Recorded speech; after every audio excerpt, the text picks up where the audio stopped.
Hello everyone, कैसे हैं आप? बहुत शानदार, बहुत मजेदार। At the end December 2024 net की डेट्स आ चुकी हैं और पता नहीं क्यों लेकिन बहुत ही डिलेड एग्जाम कर दिया है फरवरी में। तो शायद अब फरवरी और जुलाई और अगस्त ऐसे ही कुछ साइकिल चलने वाली है। बट जो भी है हमारे पास अभी यही है।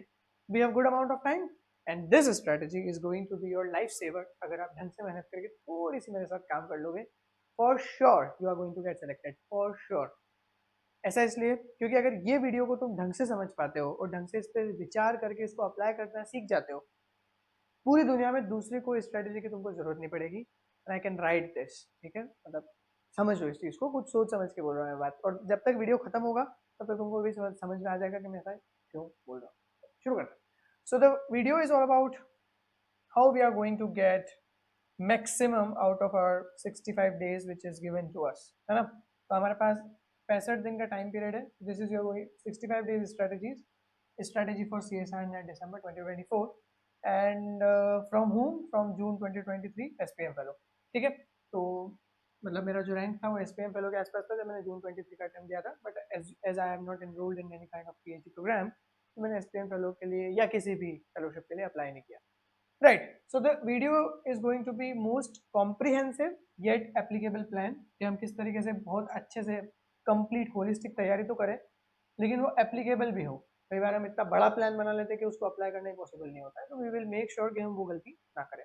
दूसरी चीज, if we properly follow this plan and I guarantee this that you are going to score more than 140, for sure you are going to score more than 140 because I did it 2-3 times, I did it. तो मुझे पता है कि ये काम करेगा। दूसरी चीज, अगर आप इस पे भरोसा नहीं करते हो कि हाँ ये वाला प्लान काम नहीं करेगा या ये सब बकवास है, प्रमोशन है, stop the video right now and thanks for your time. जितने समय आपने इस वीडियो को ओपन करके देखा है, आप अभी ही चले जाइए, क्योंकि ये ऑब्वियसली जब मैं यहाँ पे 140 नंबर बोल रहा हूँ तो आसान तो नहीं होने वाला है। और 65 दिन है तो कोई बहुत ज़्यादा समय भी नहीं है, तो उसका यूटिलाइजेशन बहुत जुडिशियसली होना बहुत ज़रूरी है। तो अगर if you don't believe then just leave. Thank you for your time. चलो आगे बढ़ते। हाँ तो भैया क्या बात करने वाले वीडियो में? पहला, how to know from where to start. क्योंकि अब सबसे बड़ी प्रॉब्लम ये है कि इतने समय से हम पढ़ रहे हैं यार, साल भर से पढ़ रहे हैं, 6 महीने से पढ़ रहे हैं या 5 महीने से पढ़ रहे हैं, इतना सारा पढ़ लिया, ये यूनिट वो यूनिट, ये किताब वो किताब, ये रेफरेंस बुक्स, ये स्टैंडर्ड, ये टेस्ट, सब कर लिया। बट अब प्रॉब्लम ये आ रही है कि उसको समेटे कैसे। रायता फैल गया है और वो गजब का फैल चुका है, तो आप उसको समेटोगे कैसे? तो पहला पॉइंट में इसी पे बात करूँगा। दूसरा पॉइंट होगा how to plan my day. अब यहाँ पे प्लान माई डे में मैं टाइम टेबल नहीं दूंगा कि 8 बजे उठो, 12 बजे उठो, 3 बजे सो, रात को लेट तक मत जगो, सुबह जल्दी उठो, ये सब बकवास नहीं। क्योंकि हर इंसान अलग है, तो उसके लिए उसके हिसाब की स्ट्रेटेजी चाहिए। तो I will give you plan to strategise yourself as per your, you can say, limitations and your likings. ठीक है? तो वो हम बात करेंगे। तीसरी चीज, सिलेबस इज नॉट कंप्लीटेड यार, अभी तक सिलेबस ही कंप्लीट नहीं किया हमने, तो हम कैसे करेंगे काम? मतलब 65 दिन तो सिलेबस कंप्लीट कैसे करें, उसके बारे में चर्चा करेंगे। Again very important point, should I join any test series? क्या मुझे 500-1000 रुपए इस तरीके से बर्बाद करना चाहिए? क्या सिर्फ PYQ सॉल्व करने से हो जाएगा क्या? क्योंकि बहुत सारे लोगों को रहता है कि PYQ सॉल्व करना सफिशिएंट है। बिल्कुल सफिशिएंट है, बट आप कैसे सॉल्व कर रहे हो ये भी इंपॉर्टेंट है। फिर बिल्कुल सफिशिएंट है PYQ सॉल्व करना। Then if you have joined any mock test series और you are going to join anything, आप किस तरीके से उसको यूटिलाइज करोगे बेस्ट रिजल्ट्स निकालने के लिए? बेस्ट रिजल्ट से मेरा मतलब खुद का बेस्ट रिजल्ट, टेस्ट सीरीज का बेस्ट रिजल्ट नहीं। और आखिरी बात कि भैया 65 दिन जो आपको मिले हैं, क्या इसमें सच में प्रिपेयर किया जा सकता है? ये कुछ अनरियलिस्टिक सा नंबर तो नहीं है। We will be discussing that as well. So these are some points जो हम बात करेंगे, और सभी मोस्ट इंपॉर्टेंट पॉइंट्स हैं, तो प्लीज ध्यान से सुनना।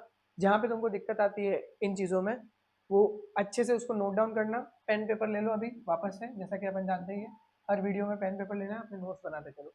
नोट्स अपनी भाषा में बनाना जैसा सोचते हुए। ठीक है भैया, पहली चीज पे आ जाते हैं। So how to know from where to start. सबसे पहली चीज, we need to understand where we stand. क्योंकि जब स्टार्ट करने का मतलब क्या है कि आपको शुरू करना है कहाँ से, तो आपको पहले ये भी तो समझना पड़ेगा ना सर कि आप हो कहाँ पे। तो आप कैसे पता करोगे कि आप कहाँ हो अपनी प्रिपरेशन में या अपनी तैयारी में? तो उसके लिए आपको क्या करना है, दिसंबर 2023 का पेपर उठाओ। अगर कोई ऐसा बच्चा देख रहा है जिसने ऑलरेडी दिसंबर 23 का पेपर दिया है, तो वो दूसरी शिफ्ट का पिक कर ले। साल भर पहले का पेपर इसलिए बोल रहा हूँ क्योंकि काफी कुछ चीजें तो मुझमें से निकल चुकी होगी दिमाग से। उसको उठाओ और उसको प्रॉपर 3 घंटे का एक टाइमर लगा के 3 घंटे ही पूरा बैठ के उसको सॉल्व करो। चाहे आप 1.5 घंटे में पेपर पूरा सॉल्व कर लो, फिर भी 3 घंटे वहीं बैठे रहना है, जैसे एक्चुअल एग्जाम में आप बैठे रहते हो चुपचाप। सुसुपोटी आ रही है तो जाओ, 2-5 मिनट में करके वापस आओ, ड्रिंकिंग वाटर वगैरह सब अपने पास बॉटल वगैरह रखो और अपना काम चालू करो। 3 घंटे पूरा बैठना है, कीवर्ड यहाँ पे ये है। जब आप ऐसा कुछ करोगे तो आपको पता चलेगा कि आपका कुछ लेवल ऑफ प्रिपरेशन है, और हर यूनिट का आपको एक लेवल ऑफ प्रिपरेशन देखना है कि एवोल्यूशन के ये क्वेश्चंस आए थे। अब क्योंकि तुम 5 महीने से या साल भर से पढ़ रहे हो तो तुमको पता है कि कौन सा वाला क्वेश्चन कौन सी यूनिट को फॉलो करता है। हर यूनिट का एक एनालिसिस बनाओ, और अगर तुमने पूरा सिलेबस तैयार किया है वेल एंड गुड, अगर नहीं तो 8 से 10 यूनिट जिसमें तुम ऑलरेडी तैयारी करते हुए आ रहे हो उनको मार्क करके अपना एनालिसिस करो कि हम कहाँ खड़े हैं अभी उन पर्टिकुलर यूनिट्स को लेके। मेक श्योर कि आप सिलेबस को कंप्लीट ना देखें, क्योंकि 13 यूनिट्स नहीं है, देखा जाए तो 8 या 10 यूनिट ही है, जिसमें से टेक्निक्स जो है वो हर जगह बिखरी पड़ी है। डेव बायो में सिग्नलिंग के बहुत सारे कॉन्सेप्ट्स लग जाते हैं, मेटाबॉलिज्म जो है वो फोटोसिंथेसिस के साथ भी रिलेट करता है, फिर आपकी फिजियोलॉजी जो है उसमें आपके मेटाबॉलिज्म के बहुत सारे कॉन्सेप्ट्स हैं, तो बिखरा हुआ है सब कुछ। ठीक है, तो ऐसे 13 यूनिट्स की बात नहीं है, 8 to 10 units are more more more more than enough ना। ना बट इसका मतलब भी नहीं कि 4 यूनिट तैयार कुछ नहीं होगा उसके। अब इसका एनालिसिस कैसे करना है, आपने बोल दिया एनालाइज करो, लेकिन कैसे एनालिसिस करना है? एनालिसिस करने का मतलब मेरा यहाँ पे ये है कि आपको 3 चीजें मिलेंगी इसके अंदर अगर आप उसको देखना चाहोगे। पहली चीज होगी हैंडीकैप्स। हैंडीकैप्स क्या होंगी? हैंडीकैप्स वो यूनिट्स होगी जिसमें आप 25% भी सही टिक नहीं कर पा रहे हो गिवन अमाउंट ऑफ टाइम के अंदर, गिवन अमाउंट ऑफ प्रेशर के अंदर, उनको कहेंगे हैंडीकैप्स। तो पहले आप हैंडीकैप्स देखो कहाँ कहाँ आपकी गलतियां हुई हैं, आपको पता चलेगा कि 25% से भी कम स्कोर हुआ है। दूसरी होंगी वीक यूनिट्स। वीक यूनिट्स कौन सी होंगी? जिसमें आप 40 to 50% तक स्कोर कर पा रहे हो, मतलब 5 सवाल आए थे, आपसे 3 के आसपास बने, एक में आपको थोड़ा सा कंफ्यूजन था, तुक्का लगाने की कोशिश करी, गेस लिया और वो सही भी हो गया, तो 40 to 50% के आसपास आपने उसको ठीक किया। फिर होंगी स्ट्रॉन्ग यूनिट्स। स्ट्रॉन्ग यूनिट्स वो होंगी जिसमें आप 60 to 80% तक क्या कर रहे हो, सही क्वेश्चन कर रहे हो, कॉन्फिडेंट ज्यादा हो आप उसको लेके, आपके कॉन्सेप्चुअल क्लैरिटी ज्यादा अच्छी है, आप फैक्ट्स ज्यादा बढ़िया याद रख पा रहे हो, तो वो सारी चीजें जो होगी आपकी वो आपकी जाएगी स्ट्रॉन्ग यूनिट्स में। ध्यान रखना, बहुत सारे लोगों को मैंने देखा है बोलते हुए और सुना है कि 4 से 5 यूनिट तैयार कर लो, एक यूनिट से 30-32 नंबर का पेपर आता है, तो तुम 4-5 यूनिट तैयार करोगे तो 120-140 नंबर तक ले आओगे। बच्चे एक चीज समझो कि आप किसी भी यूनिट को कभी भी पूरा सॉल्व कर ही नहीं सकते, चाहे आप 5 साल तैयारी कर लो, 6 साल कर लो, 10 साल कर लो। That's how the paper is being designed. They create some questions which are just got into the research world, तो आप नहीं कर सकते। ठीक है, तो 60 to 80% अगर कोई यूनिट आप सॉल्व कर पा रहे हो तो वो कहाँ पे जाएगी? स्ट्रॉन्ग में। तो हमारे पास 3 चीजें मिली, हैंडीकैप, वीक और स्ट्रॉन्ग। अब ये जो 3 एनालिसिस आपने किया है, तो अब आपको एग्जैक्टली पता है कि आप कहाँ खड़े हो, कौन सी यूनिट्स आपके तैयार हैं, कौन सी यूनिट्स में आप बिल्कुल बिल्कुल बंटाधारी हो रहा है अपना, तो 20% भी ठीक नहीं हो रहा है अपने से। कहने में तो हमको लग रहा है कि इकोलॉजी आती है अपने को, पर सवाल सॉल्व करें तो 20% सवाल नहीं निकल रहे। फिर जब आप ये पूरी सेटअप बना लेते हो, फिर आपको एक प्लान बनाना पड़ेगा, 65 डेज का नहीं, 45 डेज का, क्योंकि जब तुम 45 दिन में प्लान करोगे तो जाके वो 50 या 52 या 55 डेज में कवर होगा, और उसके बाद आपको 2 रिविजन्स को एक पीछे भी देना है लास्ट वीक में, तो इसलिए 45 डेज का प्लान बनाना है। अब मैं चाहूँ तो यहाँ पे बोल सकता हूँ कि भाई आप 45 दिन का प्लान बना लो, लेकिन that's not what I want you. मैं चाहता हूँ कि तुमको हर एक चीज समझ में आए। कैसे बनाएंगे प्लान, जरा उसको देख लो। तो एक एग्जाम्पल दे देता हूँ, ध्यान से समझना। मान लेते हैं कि मेरा यूनिट 4 जो है सेल कम्युनिकेशन एंड सिग्नलिंग, जिसमें इम्यूनो वगैरह भी आता है, वो मेरा हैंडीकैप है। मैंने अपना एनालिसिस किया, सॉल्व किया पेपर, तो मुझे लगा यार यूनिट 4 में मेरी हालत बहुत खराब है, मेरे को जीपीसीआर के बारे में आइडिया नहीं है, आरटीके कहाँ जा रहा है, इंसुलिन कहाँ चिपक रही है, ग्लूकागॉन कहाँ जा रहा है, कितना ट्रांसमेम्ब्रेन सेटअप है, ट्राइमेरिक कुछ भी आइडिया नहीं, तो मेरे लिए वो हैंडीकैप हो गया। जो भी हैंडीकैप यूनिट्स हैं आपकी, उसको पहले आप रिवाइज करेंगे और 4 दिन का टारगेट रखेंगे, इससे ज्यादा नहीं। अब इतना समय नहीं बचा कि बेटा अपन हफ्ते भर एक यूनिट पढ़ रहे हैं, पॉसिबल नहीं है वो, अब रिवीजन स्ट्रेटेजी पे आएगा है ना। तो आप 2 दिन में पूरा कॉन्सेप्ट रिवाइज करेंगे उसको, जितना आपको हो सकता है। मेरा मतलब यहाँ पे ये है कि 100% नहीं तैयार करना है। अगर आपको नॉइज डेल्टा, डब्ल्यूएनटी की सिग्नलिंग, हैजॉक की सिग्नलिंग नहीं करना है, बेसिक्स कर लो, एंजाइम लिंक रिसेप्टर कर लो, जीपीसीआर कर लो, काफी होता है। एंजाइम लिंक में आरटीके पे ज्यादा फोकस कर लो, रास सिग्नलिंग पाथवे कर लो, राफ मैग ईआरके ये वाला जो सेटअप है ये कर लो, इतना काफी है। तो मेजरली वो चीजों पे ध्यान दो। उसके बाद में 2 दिन में, अगले 2 दिन में जो लास्ट 10 ईयर्स के पीवाईक्यूज है, लास्ट 10 ईयर्स के पीवाईक्यूज मतलब आपके करीब करीब 20 साल, 20 पीवाईक्यू या 20 प्रीवियस ईयर पेपर्स, उनको टेस्ट फॉर्मेट में सॉल्व करो। पीडीएफ खोल के सॉल्व करना नहीं है, टेस्ट फॉर्मेट में सॉल्व करना है यूनिट वाइज। जैसे कि हम पीबीपीटीएस में भी बात करते हैं कि पर्टिकुलर यूनिट का पूरा आपको एक टाइम बाउंड क्या हो जाएगा, टेस्ट मिल जाएगा, आप उसको सॉल्व करो। ये 2 दिन में करना है, तो एक दिन में 5 साल का पूरा पेपर सॉल्व करना है एक टेस्ट में, फिर अगले 5 साल का पूरा पेपर सॉल्व करना है एक टेस्ट में।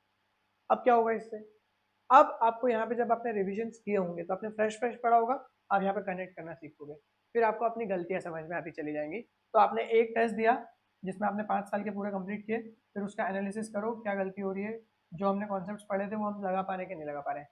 फिर मैं बोल रहा हूँ 100% पेपर नहीं सॉल्व होगा, इट्स परफेक्टली फाइन, ठीक है। Don't take any kind of stress कि हमने पढ़ा इतना सारा लेकिन पूरा नहीं सॉल्व हो, किसी से भी नहीं होता है, करना भी नहीं है जरूरत ही नहीं है तो क्यों कर रहे हो तुम, टेंशन क्यों ले रहे हो। नाउ ये समझ में आया हैंडीकैप के लिए। अब वीक यूनिट्स है, मान लेते हैं कि मेरा सेल ऑर्गेनाइजेशन भी वीक है ना, 3 दिन में मुझे उसको खत्म करना है, तो मैं कैसे करूंगा उसको, क्योंकि मुझे 45 डेज में खत्म करना है, सब कुछ है ना, ध्यान रखना। 1.5 डेज में मैं पीवाईक्यूज लगाऊंगा। अब ध्यान दो इस चीज के ऊपर, यहाँ पहले मैं रिवाइज कर रहा हूँ क्योंकि मेरी हालत बहुत खराब है यहाँ पे, तो पहले मैं रिवाइज कर रहा हूँ फिर मैं पीवाईक्यू लगा रहा हूँ। बट वीक यूनिट्स में मैं 40-45% तक मार्क्स स्कोर कर पा रहा था, इसलिए मेरी बिल्कुल हालत खराब नहीं है। तो मैं पीवाईक्यूज से भी सीख सकता हूँ, वही वापस टेस्ट फॉर्मेट में पीवाईक्यू सॉल्व करो, एक्सप्लेनेशन रीड करो, जो चीज ऐसा लगता है कि मेरे कॉन्सेप्ट से रिलेटेड है और मुझे नहीं पता है और आ सकती है, उसको नोट कर लो अपने कॉन्सेप्ट में, फिर अगले 1.5 दिन में उसका रिविजन लगा दो। ये तुम्हारी इस यूनिट का पहली पिक्चर खत्म हुई। फिर आ जाते हैं स्ट्रॉन्ग यूनिट। स्ट्रॉन्ग यूनिट में भी सेम अप्रोच लगानी है, क्योंकि स्ट्रॉन्ग यूनिट का मतलब हम 60 to 80 जा रहे हैं, हमारे टारगेट होना चाहिए कि हम इसमें 70 to 95 या 90 तक जाए। Getting it, simple. So 70 to 95 या इस तरीके से जाने की हम कोशिश करेंगे। यहाँ पे थोड़ा बड़ा कर देता हूँ, दिख नहीं रहा होगा ये, एक मिनट वेट, आई थिंक या 70 to 95 तक जाने की हम यहाँ पे कोशिश करेंगे। आई होप ये समझ में आ रहा होगा। सो ये सारी चीजें करने से क्या होगा, ये मैंने एक एग्जांपल दे दिया कि तुम 45 डेज का प्लान कैसे करोगे। अब तुमको जो यूनिट लगती है वो उठाओ, जो तुम्हारी हैंडीकैप है वो उठाओ, वीक यूनिट उठाओ और स्ट्रॉन्ग यूनिट उठाओ और उसको अपने हिसाब से प्लान करो। तुमको स्ट्रॉन्ग पहले करना है स्ट्रॉन्ग पहले करो, वीक पहले करना है वीक पहले करो, हैंडीकैप पहले करना है तो हैंडीकैप करो। मेरे हिसाब से हैंडीकैप पहले कर लेना चाहिए, क्योंकि आपको ऑलरेडी लगता है कि आपको आती है और फिर उसके सवाल नहीं बने एक्चुअल एग्जाम में, तो वो पैनिक क्रिएट करेंगे। नेक्स्ट पॉइंट पे चलते हैं, how to plan my day for maximum productivity. देखो पहली चीज तो ये समझो, क्योंकि मैक्सिमम प्रोडक्टिविटी जैसा कुछ होता नहीं है, मतलब होता नहीं है इन टर्म्स ऑफ वो रियलिस्टिक नहीं है ऐसा अचीव करना। कभी आप बहुत ज्यादा प्रोडक्टिव हो तो बहुत काम कर देते हो, कभी आपको लगता है थोड़ा कम काम करना है, तो इसके लिए थोड़ा सा बच्चों की भाषा में बोलूँ तो टाइम टेबल बाउंड तरीके से आपको काम करना पड़ेगा। मतलब जब हम यहाँ बात करें कि ये इतने घंटे इतने समय में इतना करना है, तो आपको एक स्पेसिफिक टाइम बनाना पड़ेगा कि इस समय पे ये काम करना है हमको, और उसी तरीके से ये हो पाएगा। ठीक है, चलो तो कैसे करेंगे। सबसे पहले you need to fix your sleep schedule, है ना, सबसे पहला काम यही है, first work, you need to fix your sleep schedule. अगर तुम रात को 4 बजे सोते हो तो 4 बजे ही सो, 4 बजे सो रहे हो तो रोज 4 बजे सो, कोई दिक्कत नहीं है। लेकिन ऐसा नहीं कि आज 4 बजे, कल 1 बजे, परसों 11 बजे सो गए, फिर उससे क्या होता है पूरा रूटीन खराब होता है। तो फर्स्ट थिंग इज ये। दूसरी चीज, लेट नाइट जगने में और अर्ली मॉर्निंग में अभी के टाइम पे कोई ज्यादा डिस्टर्बेंस नहीं है, तुम जब काम करना चाहो तब कर सकते हो। हाँ, जब एग्जाम पास में आ जाएगी तो मैं तुमसे और डिस्कस करूंगा उस बारे में कि तब तुमको अपने शेड्यूल में थोड़ा चेंजेस करना चाहिए, बिकॉज वी वांट कि हमारा जो ब्रेन है वो एकदम पीक पे रहे ड्यूरिंग द एग्जाम आवर्स। मेरे हिसाब से ये मेरा कॉल है कि अपने हैंडीकैप से तुमको शुरू करना चाहिए अपने दिन को, ताकि आपको एक सेंस ऑफ सेटिस्फेक्शन रहे, एक सेंस ऑफ अकम्पलिशमेंट रहे कि we have done something for our biggest weaknesses for our selection. तो इसमें आपको थोड़ा सा मदद मिल जाएगी। उसके अलावा अगर आप थोड़ा सा ऐसा लगता है कि यार यार सिंगल यूनिट में तो मैं बोर हो जाता हूँ, तो तुम 2 यूनिट भी पिक कर सकते हो। एक हिस्सा दिन का दे दो हैंडीकैप्स को, दूसरा हिस्सा वीक या स्ट्रॉन्ग में से किसी एक को दे सकते हो। अच्छा, now revision, revision is the key. Revision सिर्फ आप एक्टिव रिकॉल के थ्रू करेंगे। कभी भी रिवीजन ये काइनेस्थेटिक्स मेथड से या लेक्चर को बार बार देख के सुन के नहीं होता। आप रिवाइज कर रहे हो तो आपको एक्टिव रिकॉल करना पड़ेगा। जैसे एग्जांपल दे दे रहा हूँ मैं यहाँ पे एमपीएफ का, तो मैच्योरेशन प्रमोटिंग फैक्टर के बारे में अगर मुझे एक्टिव रिकॉल करना होगा तो मैं कैसे करूंगा, तो मैं अपने बस आंखें बंद करूंगा, आंखें बंद करने के बाद में सोचूंगा अच्छा एमपीएफ के बारे में बात हो रही है, इसके अंदर आपके पास में क्या है, एमपीएफ जो है मेटाफेज को प्रमोट करता है, जी2 से शुरू होता है बनना। उसके बाद में उसके अंदर क्या क्या होता है, साइक्लिन सीडीके के कॉम्प्लेक्सेस होते हैं, उसके अंदर फिर आपका CDK1 साइक्लिन बी होता है, उसमें फिर आपके पास में अलग अलग क्या होती है, टायरोसिन साइट्स होती हैं, T161 और Y15 अगर हम ईस्ट की बात करें, और T14 आ जाता है मेमेलियन एमपीएफ की बात करें तो। एमपीएफ करता क्या है, मेटाफिजिक्स को प्रमोट करता है, वह स्पिंडल चेक पॉइंट्स वगैरह और इसको क्रॉसिंग करवाने में मदद करता है, अल्टीमेटली मेटाफिजिक प्लेट बनवा देता है। फिर इसमें अलग अलग तरह के हमने इवेंट्स और देखे हैं, जो आपका एमपीएफ एक साइटोप्लाज्मिक डिटर्मिनेंट है जिसके लिए अलग अलग एक्सपेरिमेंट्स हुए हैं जीनोपस एग को लेके। फिर अगर आप साइटोप्लाज्म हटा देते हो तो उसमें फिर आपका मेटाफेज प्रमोट नहीं होता है, क्लीवेजेस नहीं हो पाते हैं। तो सो मेनी थिंग्स। अब मैं क्या, यहाँ पे मेरे पास आज कुछ भी नहीं है, या कोई टेलीप्रॉम्प्टर नहीं है ना ध्यान रखना है इस चीज का। तो there is no teleprompter, but I am just revising with my brain, जो नॉलेज मेरे पास है। Getting it? फिर एमपीएफ क्या करता है, आगे एबीसी को डेवलप करता है, तो एनाफेज प्रमोटिंग कॉम्प्लेक्स बनाने में वो मदद करता है, और उसके लिए फिर वो कैसे ट्रिगर करता है, और फिर एपीसी जो है वो उसका प्रोटियोलिसिस करवा देता है, 26 प्रोटियोसोम, यूबिक्विटिनाइलेशन, लाइसिन। याद हो गया? अब मेरे पास बहुत सारी चीजें हैं, ये मैं एक्टिव रिकॉल कर रहा हूँ। अब तुम अगर किसी नोट से पढ़ने जाओगे तो तुमको 15 मिनट लग जाएंगे, जितना बहुत बात मैंने अभी 15 शायद 1.5 मिनट में बोली है। तो this is the active recall that you have to perform. अगर आप किसी टॉपिक का नाम लेते हो और उसका एक्टिव रिकॉल आप नहीं कर पा रहे हो, सब कुछ मेरे को भी याद नहीं है और जरूरत भी नहीं है, क्योंकि क्वेश्चन में वो लिख के देगा मेरे को, तो मेरे को तो सिर्फ कनेक्ट करना आना चाहिए। तो सब कुछ याद करने की जरूरत नहीं है, लेकिन अगर आप उसके बारे में 60 to 75% भी याद कर पा रहे हो, you are good to go. Getting it? Now please please please do not fall for right and learn technique. अब कोई समय नहीं बचा है आपका कि आप इसको काइनेस्थेटिक मेथड से क्या आप नोट्स बना रहे हो। अब नोट्स बनाओ, बहुत शॉर्ट फ्लो चार्ट बना रहे हो, माइंड मैप बना रहे हो, इन सब चक्करों में मत पड़ो, समय नहीं है इतना। आगे बढ़ते हैं। 5% अपना बॉडी वेट का पानी तुमको रोज पीना ही है। अगर तुम मान लो 80 किलो के हो तो 80 किलो के हिसाब से तुमको 4 लीटर पानी रोज पीना है। ये बहुत बहुत ही ज्यादा जरूरी बात है। दूसरी चीज, आपको करीब करीब 4 से 5 हजार स्टेप्स चलना है, क्योंकि पेट अगर सही नहीं हुआ तो दिमाग तो फिर खराब ही हो जाएगा, सीधी बात ये है ना, भ्रष्ट हो जाएगी बुद्धि। तो इसीलिए पेट से होना बहुत जरूरी है, और उसके लिए आपको 4 से 5 हजार स्टेप चलना है। तो जब आप एक्टिव रिकॉल कर रहे हो तो आप चलते चलते एक्टिव रिकॉल कर सकते हो, जिससे मैं अभी बात कर रहा हूँ, मैं चल रहा हूँ और मैं बात कर रहा हूँ ऐसे। या आप अपना नोट सामने रख सकते हो और उसको देख के पढ़ते हुए कर सकते हो काम। सिंपल है ये सारी चीजें, ठीक है। तो इस तरीके से जब भी आप पढ़ रहे हो, क्योंकि हम बायोलॉजी में बहुत सारे न्यूमेरिकल्स नहीं है कि हमको सॉल्व भी करना है साथ साथ में, तो इसमें जो तुम थ्योरी पढ़ते हो तो आप चलते चलते पढ़ो उसको। This is very helpful. I did it, and ज्यादातर बच्चे जो एस्पायरेंट्स होते हैं 8-8 9 9 घंटे बैठे रहते हैं, उनका पेट खराब हो जाता है। I actually don't sir, you can से don't have any severe issue with this, ठीक है। अगला, syllabus is not completed yet. अरे यार, अभी सिलेबस ही कंप्लीट नहीं हुआ, आप बोल रहे हो पढ़ लो, कैसे पढ़ लो? तो सिलेबस को कंप्लीट करना किसी के बस की है ही नहीं, तो इट्स परफेक्टली फाइन कि आपका सिलेबस कंप्लीट नहीं होगा। हाँ, आपको अगर ये तो पता ही होगा ना कि आप कौन सी 8 यूनिट या कौन सी 10 यूनिट तैयार करने वाले हो, इट्स परफेक्टली फाइन, उतना ही चाहिए। So no one, and I am putting it again, no one ever can complete the syllabus of CSIR net exam. No one. The reason is very simple. आप कैंसर कितना भी पढ़ लो, कोई भी नई ड्रग आ गई और उस पर क्वेश्चन आ गया, आप क्या कर लोगे? अभी थोड़ी बोल सकते हो कि हमने जो पढ़ा उसमें सवाल पूछा।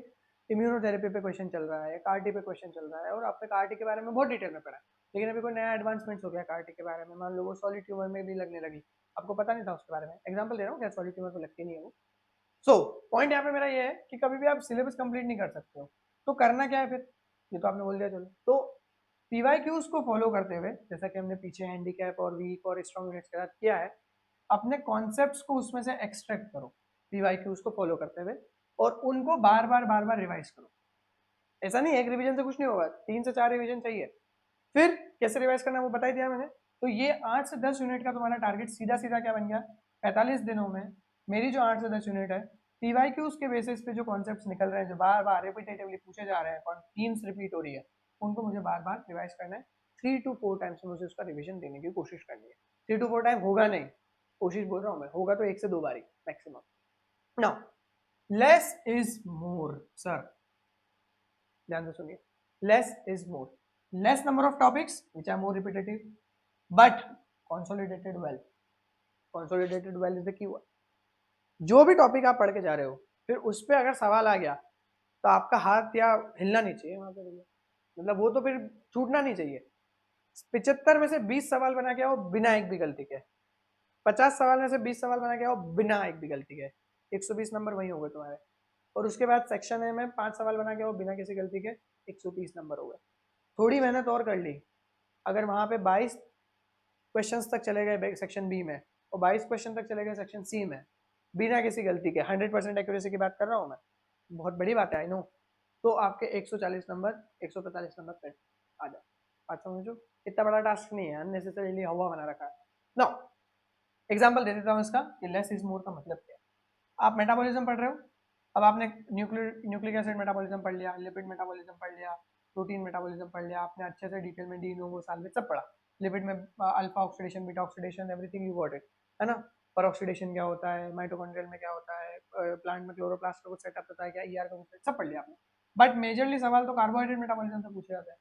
तो जब आप पीवाईक्यूज देख रहे हो तो आपको समझ में आ रहा है ना कि मेटाबॉलिज्म पे वो ज्यादातर 50 से 60 सवाल तो glycolysis, TCA, pyruvate dehydrogenase complex, इसके अलावा आपका एटीएस उससे रिलेटेड ही पूछ रहा है, एटीपी जनरेशन से पूछ रहा है, हाई एनर्जी कंपाउंड पे पूछ रहा है, तो वो पढ़ो। क्यों दिमाग लगा रहे हो आप इनके ऊपर, अब आपको पता है कि ये बार बार पूछे नहीं जाते, जल्दी से एक सवाल आता है लेकिन मेजरली ये चल रहा है, तो इसको ध्यान दो। तो लेस इज मोर। देन ये बहुत बहुत बड़ी बात बोल रहा हूं मैं, लेकिन ये लिख लो कहीं पे, 60 to 70% of the questions will be repetitive in obviously in theme sense. और ये पिछले 20 अगर आप रिवाइज यूज कर लेते हो, मतलब 20 रिवाइज मतलब 20 क्वेश्चन नहीं, 20 पेपर अगर आप सॉल्व कर लेते हो, you will get to know कि हाँ यार ये तो रिपीटेशन हो रहा है। और ये बात मैं 2024 के लिए भी बोल रहा हूँ, जिसमें लोगों ने बोला था कि बहुत ही पेपर चेंज हो चुका है। मैं सेक्शन बी ऑलरेडी रिकॉर्ड करके डाल दिया है, और अगर तुमने ध्यान से देखा हो सेक्शन बी में, तो आराम से 23 से 25 सवाल सीधे पीछे के थीम से उठ के आए, और ज्यादा ही है, उससे भी 30 के आसपास ही है ना। आगे बढ़ते हैं। 1 यूनिट, इसको बहुत ध्यान से समझना, प्लीज प्लीज प्लीज, इसको बहुत ध्यान से समझना। एक यूनिट में 9 से 10 क्वेश्चन आएंगे, अगर हम बी और सी दोनों को मिला देता हूँ। आपको टारगेट बनाना है अपना कि हम 4 से 5 क्वेश्चन उसमें सॉल्व कर सकें without any fail, without any mistake, और इससे आपके 15 टू 18 मार्क्स इजीली एक्वायर हो जाएंगे। अगर मैं 15 टू 18 मार्क्स में एवरेज ले लेता हूँ एक यूनिट से 16 नंबर का, तो अगर आप 8 यूनिट भी करके जाते हो तो 16 इंटू 8 कर लो, कितना हो जाएगा 128। यहाँ पे आप 128 स्कोर करते हो, और अगर आप 10 यूनिट्स करके जाते हो तो इसमें हो जाएगा आपका आंसर 160। 160 पे तुम्हारी ऑल इंडिया रैंक 1 आ जाएगी, ठीक है। 160 नंबर पे AIR बना जाएगी, but you have to do it. तो आपको थोड़ा समझना पड़ेगा इसको, ये कैलकुलेशंस को थोड़ा यार वीडियो को पॉज करो और समझो क्या लिखा है मैंने यहाँ पे। Syllabus is not completed yet के चक्कर में मत पढ़ो, ये समझो क्या लिखा है।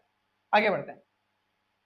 Should I join any test series sir, I should be joining और नॉट, बताओ यार थोड़ा बताओ। तो मैं ये सजेस्ट करूंगा कि मैंने कुछ अटेम्प्ट में टेस्ट सीरीज ली, कुछ अटेम्प्ट में टेस्ट सीरीज नहीं ली। पहले अटेम्प्ट में मैंने टेस्ट सीरीज भी ली थी, कोचिंग वगैरह सब ली थी, वो फेल हो गया था, मैं 0.5 मार्क्स से रह गया था। सेकंड अटेम्प्ट में भी कोचिंग ली, टेस्ट सीरीज नहीं ली, तो उसमें मैं पास हो गया था। तो आपको अपना डिसीजन खुद लेना पड़ेगा। मैं एक दो चीजें तुमको बता देता हूँ, उसके बेसिस पे तुम डिसीजन ज्यादा अच्छे से ले पाओगे, you can make informed decision. Test series जो है, इसको लेना नहीं लेना कंप्लीटली सब्जेक्टिव है, और no one size fit for all वाला कुछ भी पिक्चर नहीं है, तो यहाँ भैया सबको लगती है। अगर आपने पीवाईक्यू वाला टेस्ट दिया, वो 3 घंटे वाला जो फर्स्ट स्लाइड पे बताया था, उसमें अगर तुम 110 से 130 की रेंज में फॉल करते हो जनरल कैटेगरी में, और जनरल कैटेगरी क्या है, यहाँ कैटेगरी की बात तो कर रहे हैं, रिजर्वेशन हटाते हैं। अगर आप यूजुअली 110 से 130 में फॉल कर रहे हो, तो आपको कोई पेड सीरीज लेने की जरूरत नहीं है। फ्री मॉक टेस्ट बहुत सारे आते हैं ऐसे ही, कोई भी एक दो दे देना दिसंबर एंड में या जनवरी की शुरुआत में, या जनवरी एंड में भी दे सकते हो, फ्री दे देना, कोई दिक्कत वाली बात नहीं है। But if you are scoring less than 100, this is important, if you are scoring less than 100, then you have to have practice 10 to 15 mocks, you have to practice it, because वहां पे knowledge की कमी नहीं है।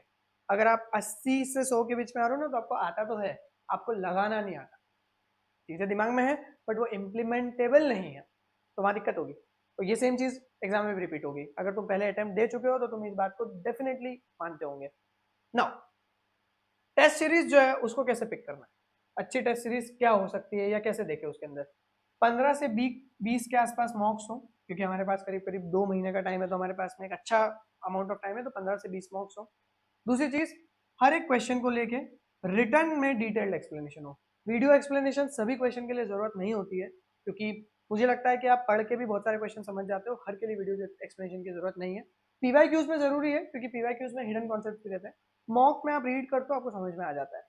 और video है तो अच्छी बात, तुमको लगते हैं तो देखो, मेरे हिसाब से वीडियो टाइम वेस्टिंग हो जाता है मॉक के सॉल्यूशंस में, रीडिंग में ज्यादा फास्ट होती है चीजें। देन आखिरी के 10 सालों के जो प्रीवियस ईयर पेपर्स हैं, उनके करेक्ट सॉल्यूशंस होना चाहिए, और वो भी डिटेल में लिखा होना चाहिए।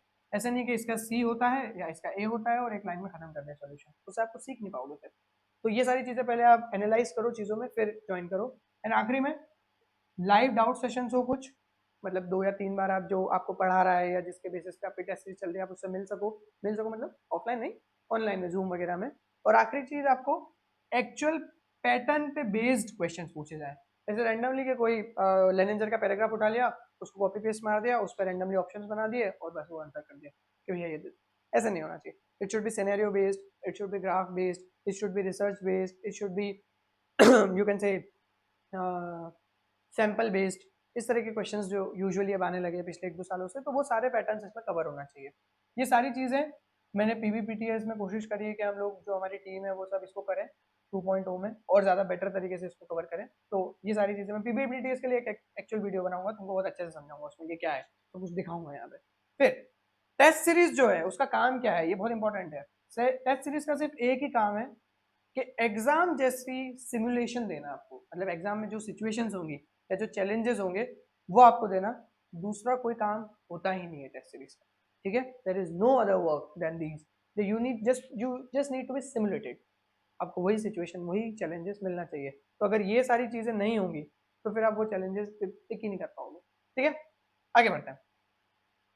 Now how to utilize mock test series या mock test for the best results. अभी तक हमने क्या समझा कि मॉक टेस्ट लेना है कि नहीं लेना है, तो आप अगर लेते हो तो आप उसको कैसे बेस्ट यूटिलाइज कर सकते हो। सबसे पहली चीज, हर एक टेस्ट जो है उसको एक ही समय पे दो।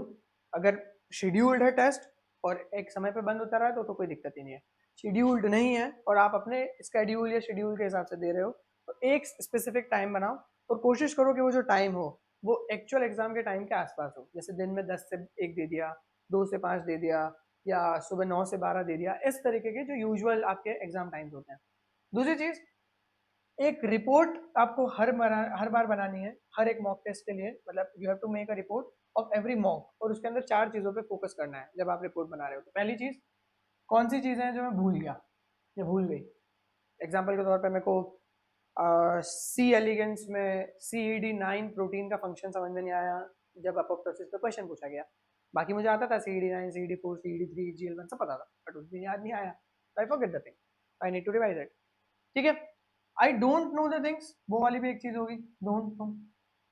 तुमको लग रहा है कि यार मैंने तो सी एलिगेंस पढ़ा था बट मैंने तो ये EGL1 के बारे में देखा ही नहीं, तो एक बार फटाफट से उस पर्टिकुलर जो क्वेश्चन है उसके एक्सप्लेनेशन में जाओ, उसको अच्छे से रीड करो, गेटिंग इट, वो नई चीज पता चल रही है हमको। तो यहाँ पे आपको एक चीज और लिखना पड़ेगी। अब कई बार क्या होता है हम यही खत्म कर देते हैं। You need to understand what are the problems जिसकी वजह से ये ऊपर की 2 कहानियां हो रही है कि मैं चीजें भूल जा रही हूँ या भूल जा रहा हूँ या मुझे ये पता ही नहीं है। अब बहुत सारी चीजें अगर आपको किसी पर्टिकुलर क्वेश्चन पे या किसी पर्टिकुलर कॉन्सेप्ट पे नहीं पता है तो ज्यादा परेशान मत हो, skip that concept, skip that particular unit part also, है ना, क्योंकि वहां पे आप नया तैयार करने जाओगे फिर आप अलग अलग एक अलग ही गंगा में निकल जाओगे, फिर आप तैयारी पे निकल जाओगे, तैयारी पे नहीं जा सकते अब हम सिर्फ कंसोलिडेशन पे चल सकते हैं। ठीक है, so what are the problems which is causing these 2 things, आपको उसको थोड़ा सा एड्रेस करना पड़ेगा और फिर खुद के ही आपको सॉल्यूशंस बनाने पड़ेंगे उन प्रॉब्लम्स को लेकर कि अच्छा ये प्रॉब्लम थी, मतलब मान लो सेल सिग्नलिंग में मैं कुछ भूल गया, सेल सिग्नलिंग में क्या प्रॉब्लम थी, मैंने डायग्राम ध्यान से नहीं देखा था, तो सॉल्यूशन क्या है उसका, डायग्राम एक बार ध्यान से देख लो और फटाफट से उसको एक रफ ड्रॉ मार दो ताकि तुम्हारे दिमाग में बाबू थोड़ा सा छप जाए। ठीक है, then this is important sir, जो भी आपने यहाँ पे सॉल्यूशंस लिखे हैं उन सॉल्यूशंस को आपको हर एक मॉक के पहले, और ऑब्वियसली मॉक के पहले मतलब आपने फर्स्ट मॉक दिया, आपने एक रिपोर्ट तैयार करी, तो सेकंड मॉक जब आप दोगे तो उससे पहले आप फर्स्ट मॉक की रिपोर्ट अपनी पूरी प्रॉपर तरीके से पढ़ के जाओगे ताकि आपको पता रहे कि कहाँ कहाँ पे क्या क्या चीजें हम गड़बड़ कर रहे हैं, है ना। और उससे आपको क्या रहेगा, जब आप जैसे मेरे को पता होगा कि मैं सिग्नलिंग के क्वेश्चन अच्छे से नहीं बना रहा हूँ, तो जब मैं नेक्स्ट मॉक में सिग्नलिंग के क्वेश्चन दूंगा तो I will be much more aware than the last mock. ठीक है, ये समझ में आया। तो इसीलिए हर बार आपको जब आपने सेकंड मॉक दे दिया तो आपकी 2 मॉक की रिपोर्ट बन गई है, तो थर्ड मॉक के पहले इन दोनों रिपोर्ट को एक बार देख के जाओ। एंड आपकी जो भी गलतियां हैं साथ साथ में, क्योंकि आप गलतियां भी करोगे, फिर ये दोनों गलतियां जो है इनको धीरे धीरे करके खत्म करते चले जाओ। हर एक मॉक के साथ में जो पिछली मॉक की गलती थी वो रिपीट करने की कोशिश मत करो। हम जानबूझ के रिपीट करते हैं, डोंट डू दैट। ठीक है, रेक्टिफाई द मिस्टेक्स। फिर try to find your areas of comfort, जहां पे आपको लगता है कि मैं बिल्कुल करती ही नहीं हूँ गलती या करता ही नहीं हूँ गलती, और कंफर्ट से मेरा मतलब है मैक्सिमम स्कोर मिनिमम रिस्क। जैसे प्रोटीन फोल्डिंग का क्वेश्चन आ गया, अब प्रोटीन फोल्डिंग में तुमको ग्रो ईएल, है ना, एनफिंसन एक्सपेरिमेंट के बारे में और बाकी सारी चीजों के बारे में, thermodynamic quantities required for the protein folding, वो सब पता है। तो आप हर बार वो सवाल जो होता है प्रोटीन फोल्डिंग का वो सही करके आते हो, तो आपका वो कंफर्ट हो गया। ऐसे मान लो तुम इकोलॉजी में कम्युनिटी इकोलॉजी पढ़ के जा रहे हो, अच्छे सवाल करके आते हो तो नॉकआउट हो गया। तो जहाँ स्कोर मैक्सिमम है मिनिमम रिस्क है। देखो रिस्क कभी भी जीरो नहीं होगा, है ना, वो तो पॉसिबल ही नहीं है क्योंकि सवाल बदल के भी आया जा सकता है। तो मिनिमम रिस्क वाले एरियाज पे आपको फाइंड करना है कि हाँ यहाँ यहाँ तो मैं बिल्कुल गड़बड़ करती नहीं हूँ, और ये चीज मैं अपने एक्चुअल एग्जाम में भी अप्लाई करूंगी।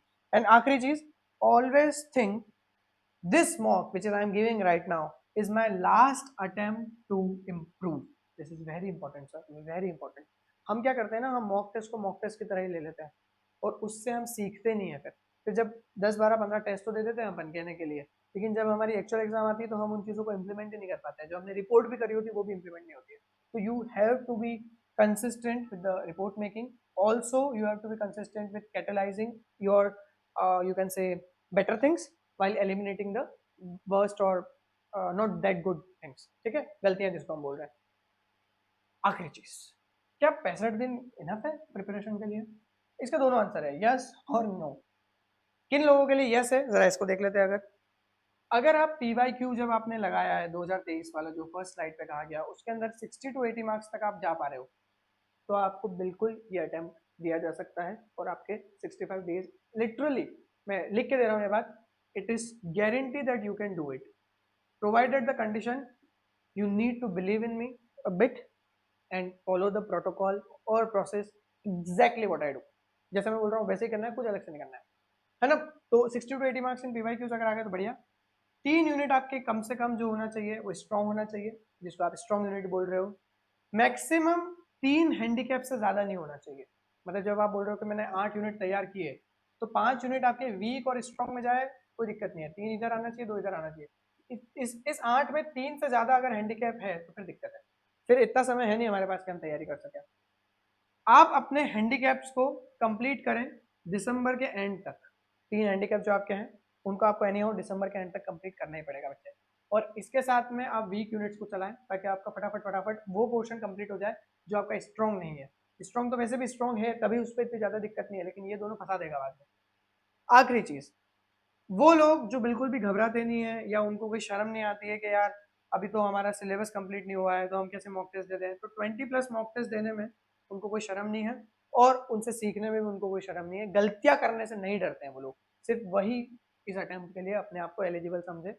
फॉर्म्स तुम डाल सकते हो, but I can challenge this, और तुम चाहो तो मुझे चैलेंज कर सकते हो कमेंट्स में कि तुम इसमें से एक भी चीज मत करो, 1 2 3 4 और 5 पॉइंट्स में से, और तुम सिलेक्ट हो जाओ। पॉसिबल ही नहीं है। अच्छी रैंक की बात कर रहा हूँ मैं, 130 140 की बात कर रहा हूँ। 100 110 पे भी हो सकता है सिलेक्शन, लेकिन वो फिर वो कहानी वो ये 100 रैंक और वो सब आती है। कौन है जो भैया इस अटेम्प्ट के लिए अभी तैयार नहीं है और उनको अगले अटेम्प्ट के बारे में सोचना चाहिए? अगर आपके 50 नंबर के आसपास आ रहे हैं या 50 से कम नंबर आ रहे हैं, बहुत मुश्किल है, बहुत लिटरली बहुत मुश्किल है। मैं फेक होप नहीं दूंगा बेटा आपको। कोई कॉन्क्रीट कॉन्सेप्चुअल क्लैरिटी नहीं है आपको। जब मैं बोलता हूँ रेफेम्पिसिन तो आपको ये याद नहीं आता है कि यूकैरियोट में चल रहा है, प्रोकैरियोट में चल रहा है। साइक्लोहेक्सामेट किसके बारे में बात हुई है, कहाँ पे पढ़ा था हमने इसके बारे में। लेपोमाइसिन क्या है, एमटॉर पाथवे कहाँ पे चलता है ना, ऑरोरा काइनेसिस क्या होते हैं, बी क्या है, ए क्या है। चलो ठीक है, ये एडवांस कॉन्सेप्ट्स हो गए। बेसिक कॉन्सेप्ट्स में आपको ये याद नहीं आ रहा है कि इकोसिस्टम और कम्युनिटी में क्या अंतर है। तो अगर ऐसी कॉन्सेप्चुअल क्लैरिटी में कॉन्क्रीटनेस नहीं है तो फिर अभी बहुत समय है हमको, हम वहाँ पहुंचे नहीं है अभी, है ना। 5 से ज्यादा आपकी यूनिट्स ऐसी है जो आपने सिलेक्ट तो 8 करी थी या 10 करी थी, उसमें से 5 से ज्यादा आपकी हैंडीकैप्स है, समय ही नहीं है आपके पास तैयार करने के लिए। और उसके अलावा आप यहाँ पे समय देना भी नहीं चाहते रिवाइज करने के लिए और नई चीजों को सीखने के लिए, तो फिर यहाँ पे गड़बड़ हो जाएगी। टाइम तो देना पड़ेगा, you need to give 6 to 8 hours every day now. और अल्टीमेटली अफ्रेड ऑफ मॉक्स, और अभी तो बहुत सारा बचा है यार, अभी थोड़ी मॉक टेस्ट दे सकते हैं। और ये बोल रहे हैं कि भैया जब सिलेबस पूरा हो जाएगा तब हम मॉक्स देंगे, तो भैया इस जन्म में तो सिलेबस पूरा होने से रहा और इस जन्म में तो मॉक टेस्ट देने से रहे तुम, ठीक है। So this is it. आखिरी चीज, thank you for your time guys. I hope तुमको कुछ 1 2 चीजें इसमें से वैल्यूबल मिली होगी। अगर मिली है तो शेयर दिस वीडियो। यूजुअली नहीं बोलता हूँ ये, बट इतना ज्यादा क्लटर है बाहर, तो आई वांट कि किसी को कुछ फायदा इससे हो जाए। Share this video and stay tuned for the India's most comprehensive test series, which is completely PYQ based, having maximum selection ratio announcement. Thank you very much, take care. आपने मुझे इतना समय दिया।